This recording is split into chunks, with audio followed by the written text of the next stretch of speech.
While Texas storms and COVID don't have much in common, that rush to get supplies, some necessary, some not, the barren shelves echoes early responses to this pandemic, with those long lines for food and supplies and toilet paper. And some buying reflected preparation, other buying reflected a panic or hoarding, which of course can hurt others who are trying to prepare logically. Now, these shocks to the system force us to consider some tangible questions these days.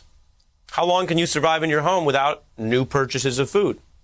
What's your plan if the water shuts off and you have to stay home for safety? In a security emergency, how can you protect your home from entry? And what is your plan if people breach your home in an emergency looking to harm you or your family? These aren't the kind of questions most people like to ponder. They do feel more relevant these days.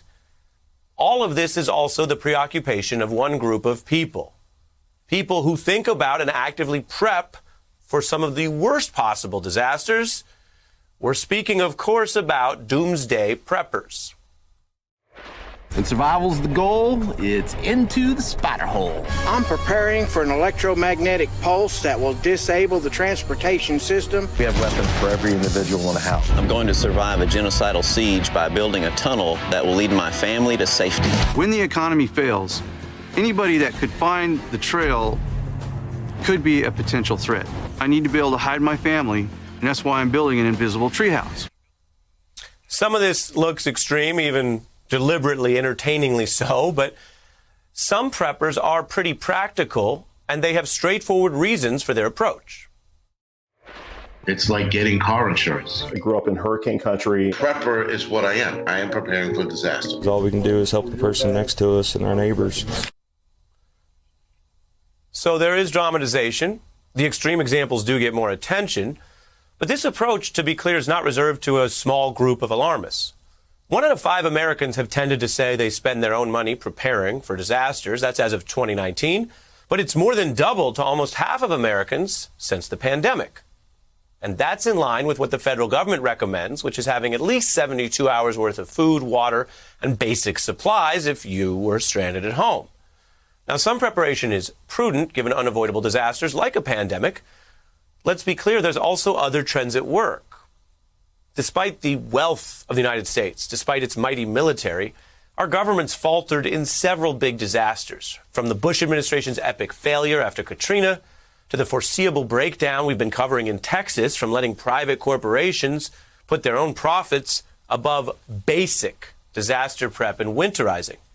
There are also the structural problems with America's aging infrastructure and a food supply chain that can leave a city going hungry within as soon as 4 days if there are shutdowns.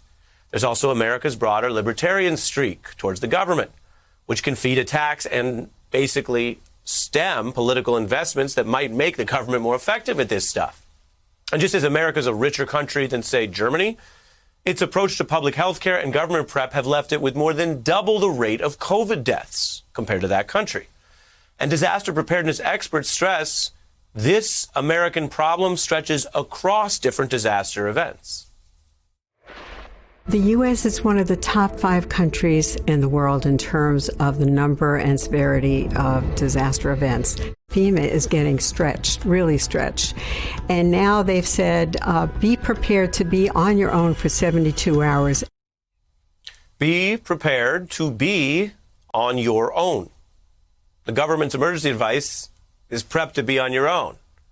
So people are prepping, which makes sense, when FEMA's basically sounding a little bit like they're quoting the Grateful Dead's Bob Weir, who sang, "History's page will be neatly carved in stone. The future's here. We are it. We are on our own, on our own, on our own. There's a fear down here we can't forget. Hasn't got a name just yet." Weir may have been talking about the fear and pain on a planet that can look so peaceful from afar, and what we as people do with fear. This is deep stuff. Too much fear can be debilitating. Too little can be dangerous to ourselves. Take a look back, say, at 2012. Americans weren't thinking about pandemics. The big healthcare news was the Supreme Court upholding Obamacare, not COVID. People were debating a presidential election. There was a scandal at Penn State. Yet amidst all that in 2012, let me tell you what Donna Nash was doing. She was afraid of something else, a pandemic. Specifically, she was concerned a flu-like pandemic would spread easily, the government couldn't curb it, and that initially the best safety measures would be what individual people did on their own, getting masks, sanitizing, not anything that might happen later at a policy level. And she was right. I am most afraid of the flu because it's so common. If someone on one side of the country had the disease and they flew across the country, by the time they get to the other side, people are taking it home, they're taking it to work. In my kit, I have isolation gowns, antiviral tissues, exam gloves, N95 mask. My worst fear is that I would somehow contract the pandemic. We've been outside, so let's make sure that we are clean, okay? And bring it home to my family, and then have one of my family members die. When the pandemic comes, those who are prepared will survive. Donna Nash was prepared. We checked in with her this week, and she stands by her work. She passed on joining us tonight. Like most things, prepping operates on a spectrum from prudent planning to rigorous emergency preparation to more extreme plots to go and get completely off the grid. But in a world of mounting disaster and these recurring government breakdowns, it is worth asking, what do we want to be prepared for? Hey, I'm Ari Melber from MSNBC. You can see more of our videos right here, or better yet, subscribe to our YouTube channel below.